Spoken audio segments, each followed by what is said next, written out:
Hello, my juicy peaches. Welcome back to my channel. It's your priestess Peaches here, supporting you to live your juiciest life and co-create a heavenly world. We are delving into why preferring cuddles to sex could be an indication that you need to expand your pleasure potential and become a more masterful lover. If your love life feels unfulfilling, then I am here to tell you that there is more to sex than what you have currently been experiencing. You see, many women in long-term relationships feel disconnected from their pleasure because the type of sex that they are having, the type of sex that they're experiencing with their partners, doesn't tap into their full pleasure potential. At first, relationships can seem hot and fiery and exciting, but the truth is, without what I call the feminine energy approach to sex, that fire can burn fast and bright and very quickly burn out. The passion can fade and then sex can feel like an obligation to many women. That's because in the beginning of a new sexual relationship or a new relationship, you are likely feeling loved up and you are having a chemical reaction within you that overrides your natural feminine energy state as a woman. And so there's a lot more masculine energy within the bedroom. Masculine energy sex is goal-driven, it's agenda focused, it's fiery, it's hot, it's exciting, and it is intense. But if you don't balance that with the feminine energy, then like I say, that fire will burn out. The feminine energy approach is all about the journey and the process and less about the finish line. Feminine energy takes time to feel, to process, and to receive. And so rushing sex means that you are missing out on deeper pleasure. When you slow down, you unlock a whole world of pleasure treasures that have been within you this whole time. The female body and feminine energy really thrive on peace, on relaxation. And so it's really important to allow your body, and you can use various techniques and tools to help you do this, but you need to allow your body to come into what's called relaxed arousal. It's a parasympathetic nervous system state of being, of rest and digest, whilst always also being sexually aroused. This creates a new pattern of arousal for you where your body feels safe to surrender. Tension blocks pleasure. And so it's really important to release that tension. And it is key for you to release that tension so that you can resensitize your body and experience your full pleasure potential and a deeply fulfilling sexual connection with your partner. To shift your sex life, empowered feminine communication is essential. You want to be able to express your needs authentically without wronging, shaming, blaming, criticizing, or emasculating your partner. You want to be able to speak in a way that inspires your partner to want to please you. You want to be able to speak in a way that inspires your partner to meet you. And this then creates a love language that opens the door to deeper connection. I'm going to give you 12 tips for how you can come into relaxed arousal within the bedroom and experience a more pleasureful sex life. But before I get into those tips, I just want to share with you that if this is something that is resonating with you and something that you're wanting to learn more about, I do have playlists on my channel, and you can also check out my online courses. I will leave the links in the description box below for those. And I do just want to share with you that I do have space right now for my one-to-one program called Rising in Love, Pleasure and Sex. And in this program, you will receive tools and practices and bespoke one-to-one support that will help you to unlock your pleasure potential in your relationship. So the 12 tips to help you enhance your pleasure and become more relaxed within the bedroom are, the first one is creating a sacred space. So you want to really be intentional here and consider all of your senses, your 5 senses. And you want to please your senses. So think about the things that you're seeing in the room. Maybe you want to have some flowers in the room, some beautiful artwork that you can have around you, and think about colors. And then think about touch. So the different textures and fabrics that you're using, and sound. Think about music, sounding, using your voice, your breath, and even taste. You can bring taste into this with different flavors or having fruits or chocolate around for you to snack on in between lovemaking. The next one is slowing down the pace. So you want to slow everything right down so that you can focus on the journey and the process, so that you can feel into your body and feel into what it is you want, what it is you don't want. You want to focus on the journey and not the destination. Things that can help you to slow down is deep breathing, slow intentional touch, and being in tune with each other's bodies and communication. And also movement. You can slow the movements down. So you want to start thinking about what people call foreplay as sexual play, and you want to start thinking about this as an art. I don't really like using the word foreplay because it implies it's before something, and it sort of implies that the thing that you're working towards is what's more important than where you're at. So I like using the term sexual play. Sexual play is not just an appetizer, it is a whole buffet that you can share. So tip number 4 is to consistently tune in with your body and to keep bringing your awareness back into your body. So you're not going up into your mind, into thought, or into rushing or urgency, trying to get somewhere before you're ready. It's about really tuning into your body and going as fast as the slowest parts of you. By tuning into your body, you can also feel into points of tension. You can consciously relax yourself, relax your muscles, drop your shoulders, and let yourself fully receive the experience. So one thing that is really good to keep you in a state of relaxed arousal, I have mentioned, it is to do with sounding. So if you can hum or sigh or use what's called the ocean breath or other rhythmic breath work you can use, that can help you to really stay present. And it's also to help your body know that you're in a safe space. It's been scientifically proven that humming helps your body to feel relaxed, and it brings you into a relaxed parasympathetic nervous system state. And so soft humming or sighing and breathing deeply and then sounding can really help your body to know that there's no threat, there's no rush, there's no pressure, there's no performance, you are safe. It helps your body to stay in the state of relaxation. The next tip is to learn about your pleasure compass and your erotic style. Your erotic style is part of what I call your pleasure compass. So it's really about exploring yourself privately and with your partner to establish the things that turn you on, establish the things that shut you down, and to really honor your pleasure compass. Number 7 is about communication, and I spoke about this a bit earlier, but it really is important to be able to speak your truth and to be able to express yourself in an empowered way that is inspiring and doesn't shut the other person down. You want to be able to express your boundaries and express your needs and express your desires, but you want to do that in a way that's going to cultivate connection and not distance. So number 8 is about seeing the sexual journey as kind of like a meditation.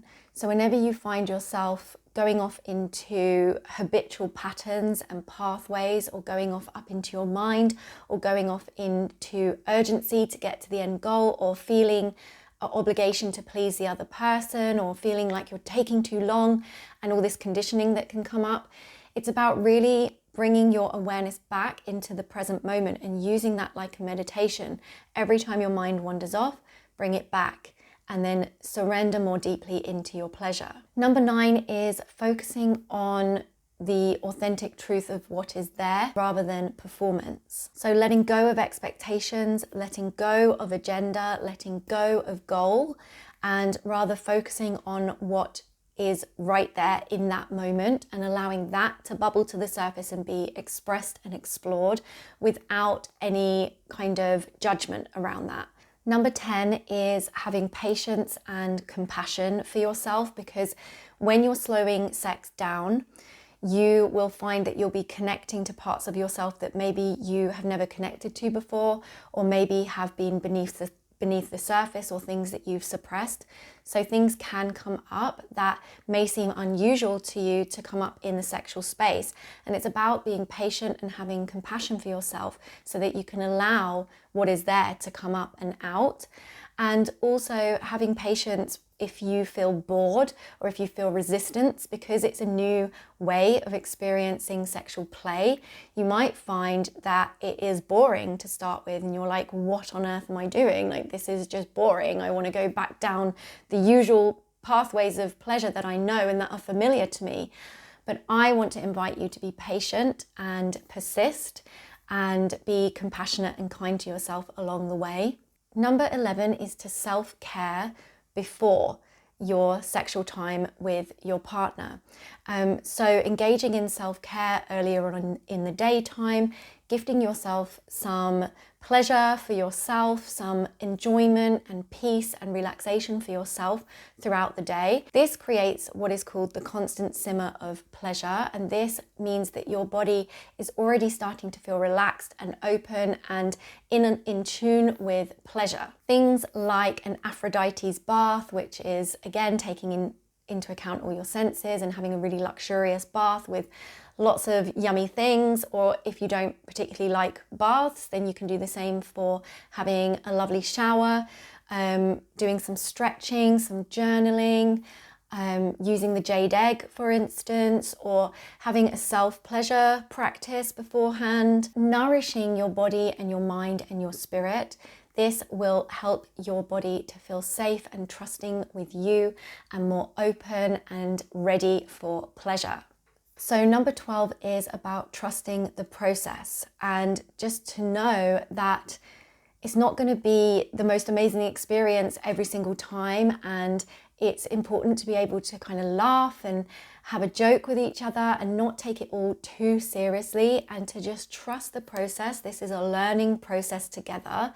Like, you're not going to be this masterful lover from the get-go. It takes time and practice for you and your partner to really implement and integrate these things and to actually become embodied in that and to notice and receive the benefits from it.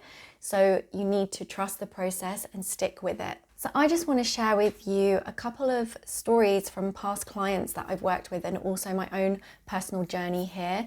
And what can happen when you implement these things into your life and when you start approaching sex from the more feminine energy perspective. I'm not going to share names, but I have had permission to share these stories, but without sharing names, because obviously it's very personal and private information. But one woman that I worked with really struggled to orgasm with her partner, but when she would self-pleasure, she could very easily orgasm and experience different kinds of orgasm. And she felt so disheartened that she couldn't get to that space with her partner. She felt like there was something wrong with her and that she was broken. She actually used the term that, I think I'm allergic to my boyfriend, I can't orgasm with him. It really was just a case that her nervous system was too fired up when she was with her partner. When she was on her own, she could fully relax and surrender because she's just with herself. But when she was with her partner, there was an element of performance, there was an element of pressure. She could feel that he really wanted to please her, and then she felt pressured to orgasm and to be experiencing pleasure, and it was shutting her body down, this pressure and performance. And so coming out of that masculine energy of the goal and really coming into states of relaxed arousal and considering all her senses and her entire body allowed her to feel safe enough to be authentically her, and for her to really surrender into her pleasure. She was then able to experience orgasm with her partner for the first time, and this was absolutely game-changing for them. This was just the beginning for them. I have received messages from this woman since then just thanking me for the work that we did together, because it really did open up a whole new world of pleasure for both of them. Another woman that I worked with was in this dynamic where she felt like she had to have sex with her partner twice a week. She had previously been cheated on before, and she felt like if she didn't put out twice a week that he was going to leave her. But the issue was that the sex was all masculine energy sex, and it was more about him. She was putting his needs first, and it was more about his sexual gratification and ejaculation than it was about her pleasure. She felt a very strong sense of obligation to have sex with him because of all of this. And the thing is, he didn't know. He didn't know there was anything wrong because this is the way they'd always done it. And she felt really guilty and like she didn't want to bring it up to him because she didn't want to offend him or make him feel like he's not good enough, because she feared that if there were sexual issues that he was going to leave her. And it was this big thing that had happened in the past with infidelity, and it caused this trauma in her that was really blocking her from her own pleasure potential and deep intimate connection with her partner. And I'm not saying this is always the case, because sometimes the man obviously needs to work on things as well, but he was none the wiser. It's not that he was a selfish lover, he just didn't know, and she just didn't know. After working with me, she realized that having sexual intercourse twice a week was actually not what her body wanted. Her body was saying no to that. It's not that she didn't want to be sexual with him or intimate or close. She was just experiencing far too much stimulation. She was overstimulated and it was too much for her body at that time. And because of the past trauma, that was adding into the reason why it was too much for her. So I encouraged her to really honor her body and to suggest to her partner to have different kinds of sexual play instead of just the intercourse, and to put that across to him in a fun, playful kind of way where he's not feeling wronged or blamed or shamed for what has been happening, but that so they can have a bit of an adventure together. And she told him she's going to start really listening to her body's yeses and nos. And he was really excited about this, because the truth is he ended up telling her that he felt like there was something missing, but he felt too scared to say something to her because he didn't want to offend her. And this is one of the issues that happens in relationships. Both partners don't want to offend each other, and so things get left unsaid and the sex can become monotonous. It can feel like there's something missing.